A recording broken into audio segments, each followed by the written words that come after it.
أعوذ بالله من الشيطان الرجيم. بسم الله الرحمن الرحيم. قل ادعوا الله أو ادعوا الرحمن أيما تدعوا فله الأسماء الحسنى ولا تجهر بصلاتك ولا تخافت بها وابتغ بين ذلك سبيلا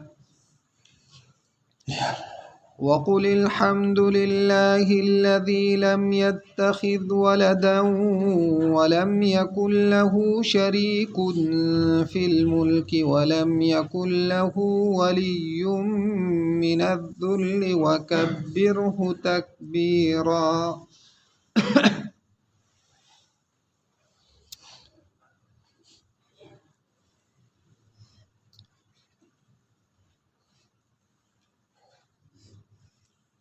پیغمبر علیہ الصلوۃ والسلام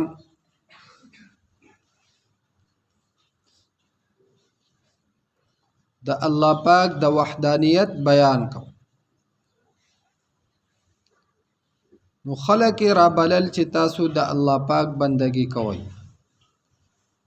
د رحمان بندگی کوئ.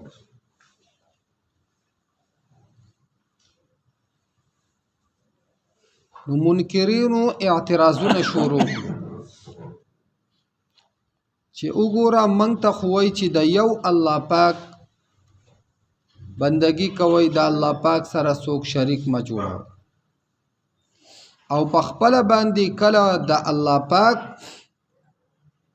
رابلی او کله رحمان رابلی.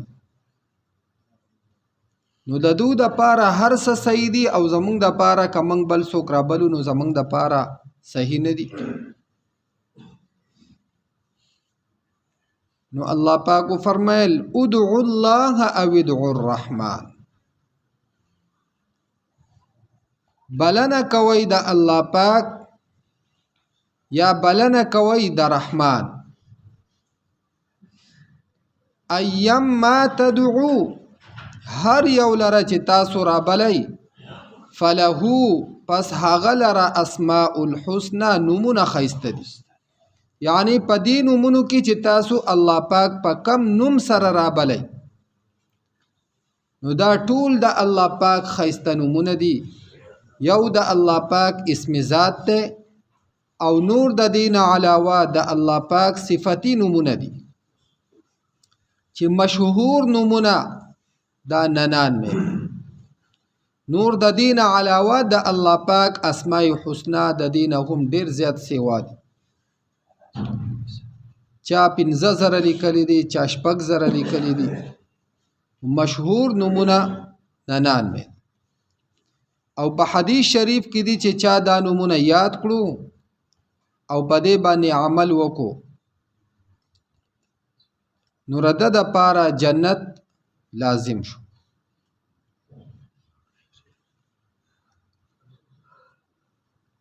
ولا تجهر بصلاتك ولا تخافت بها وابتغ بين ذلك سبيلا.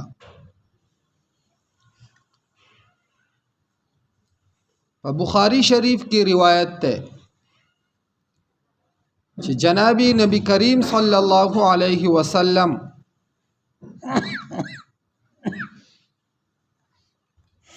چې با په زور مونږ کوو نو کله چې با قرائت دا مشرکین اوریدو نو دغه ظالمانو با پیغمبر علیه الصلاۃ والسلام ته هم کنزل کول او جبرئیل امین ته به هم کنزل کول. او دویم دا چې دوی کله تلاوت اوریدو نو دوی بیا مسلمانانو ته نقصان رسو.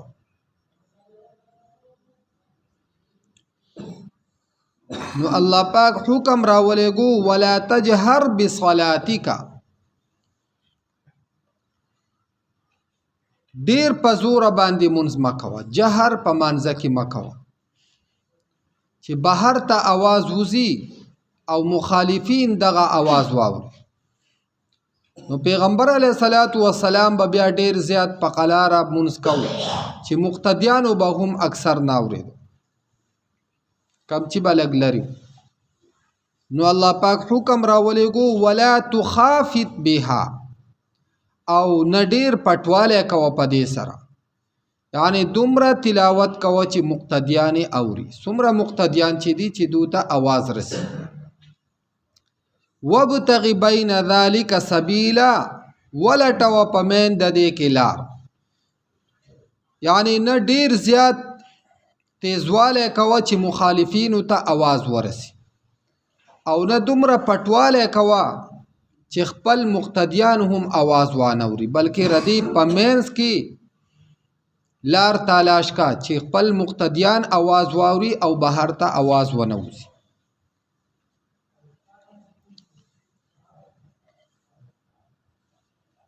نو اداب د امام د پاره هم په دې کې بیان شو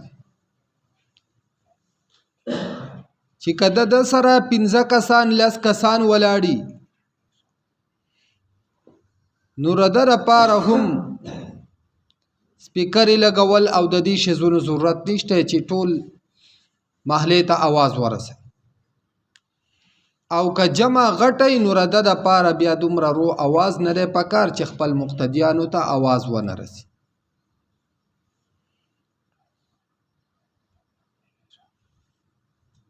یعنی اسلام دعوت او تعلیم د امن ورکي، او اسلام دین دا د امن دی.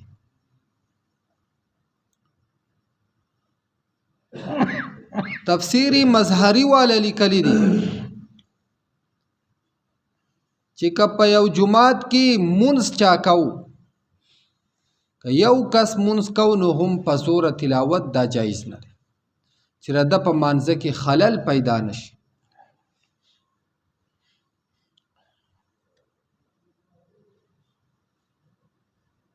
او ډیر سادهګان هغه سپیکر ولګي او پوره محله هغه ته आवाज رسول غواړي.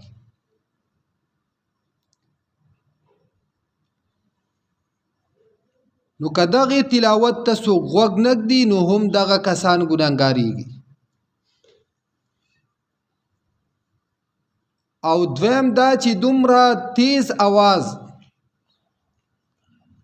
کې دیشي په محله کې څوک په مانځه باندې ولاړی، په نوافلو باندې ولاړی، دا هغو په منځونو کې هم خلل واقع کی. کې دیشي څوک بیمارانی هغو آرام کوي، دا هغو په آرام کې هم خلل واقع کی. یا کې دیشي څوک مزدور پیشه نوکر پیشه خلکی او هغو د مزدورۍ نه راغلی په دغه ټیم کې د دغې د وجې نه آرام کوي، د هغو په آرام کې خلل پیدا کیږي.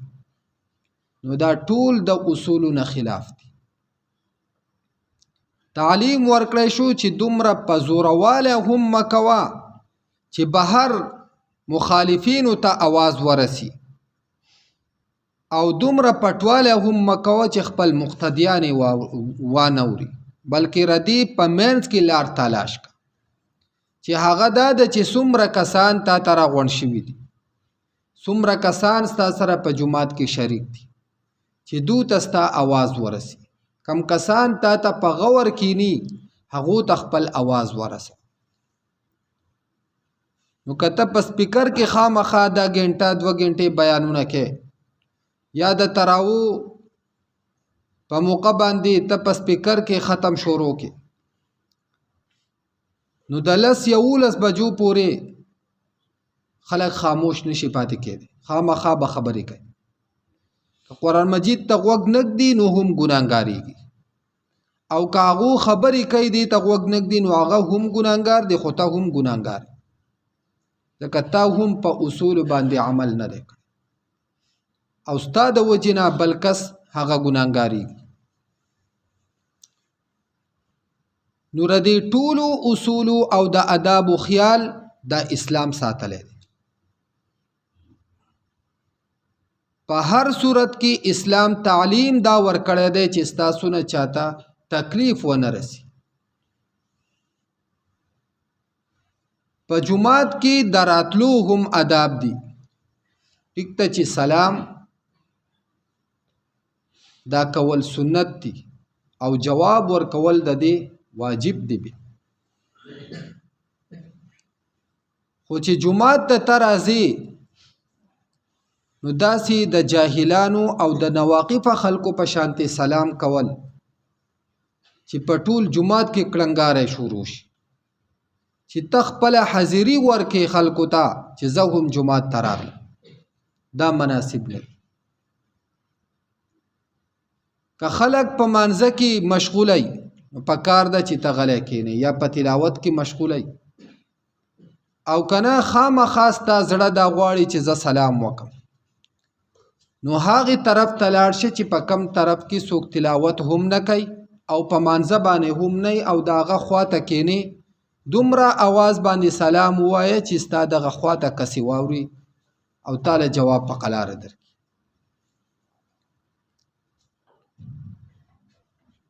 وقل او اوایا الحمد لله الذي طول صفتونه د خدای توب خاص الله پاک لره دی الذي الله پاک هغه ذات ته لم يتخذ ولدا چې نه دی نیولې زوی یهودیانو بدا خبره کوله وقالت اليهود عزير ابن الله یهودیانو بوي چې حضرت عزیر علیہ السلام د الله پاک زوی دی نعوذ بالله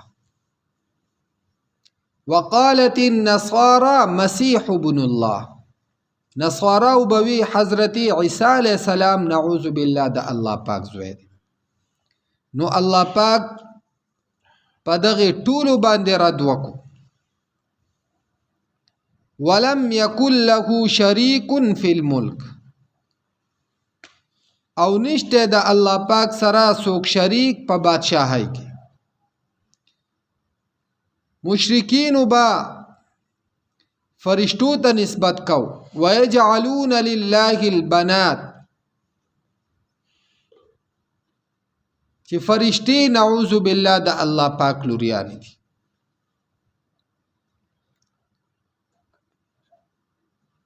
سبحانه وتعالى عما يشركون الله پاک پاک ته د هغه سنا چې دو وسره شریکان جوړي الله پاک ته د هیڅ شیز حاجت نشته د الله پاک سره په بادشاہي کې هم څوک شریک نشته لم یلد ولم یولد نه الله پاک د چانه پیدا ده نه د الله پاک نه څوک پیدا دي الواد د الله پاک نشته ولم يكن له ولي من الذل او نشته د الله پاک سره امدادي من الذل د عجزي د وجنا یعنی الله پاک ته د هیڅ د مدد کولو ضرورت نشته ځکه الله پاک قادر مطلق ذات دی خالق ذات دی د قدرتونو د طاقتونو مالک ته هغه ته د څه شي ضرورت ده نو څوک ولا د فرشتو نسبت کوي څوک وته د زامنو نسبت کوي او څوک اولیاء یا داسې نورو بزرگانو طرف ته نسبت کوي نعوذ بالله چې دا د الله پاک سره امداد کوي نو الله پاک د دې ټولو نه نفي او فرمایله چې د الله پاک سره هیڅ څوک شریک نشته په هیڅ مرتبه او رتبه کې د الله پاک سره څوک شریک نشته نه د په ذات کې د الله سره شریک شته او نه په صفاتو کې د الله پاک سره څوک شریک شته وکبره تکبیرا او لوی وایه د الله پاک تکبیرا په لوی بیانولو سره یعنی د الله پاک ډیر لوی بیانوا او د مسلمان شان هم داده چې ردا هیڅ ټیم د الله پاک د حمد و ثنا او د الله پاک د کبرای نه په غیر تیر نشي په هر ټیم کې د الله پاک لوی بیانای الله اکبر لا اله الا الله والله اکبر ولله الحمد اللهم لك الحمد ولك الشكر ولك الكبرياء في السماوات والارض. دا الله پاک کبرایی او دغه شانتی د الله پاک صفات دا د مسلمان شان دی چې دی بیانوي. قل تورته اوایا ادعو الله رابلی الله پاک او ادعو الرحمن یا رابلی رحمان ایما تدعو هر یو چې رابلی تاسو فلهو پس هغه لرا الاسماء الحسنى نمونه خیسته دی. ولا تجهر بصلاتك او جهر مکو پمانځ خپل کې. ولا تخافت بها او ما پټواله کو پدې سرا.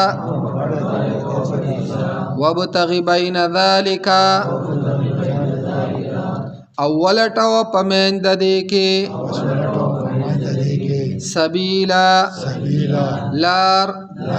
وقل او اوایا الحمد لله ټول صفاتونه د خدای توب خاص الله پاک لره دي. الذي هغه ذات ده لم يتخذ ولدا چې نه دی نیولی زوی. ولم يكن له شريك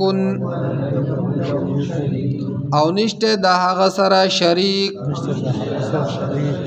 فی الملک په بادشاہی کې.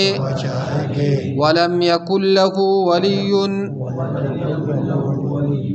او نشته د هغه سره امدادی. من الذل د عجزی د وجنا. وکبره تکبیرا او لوی بیان و د هغه په لوی سره.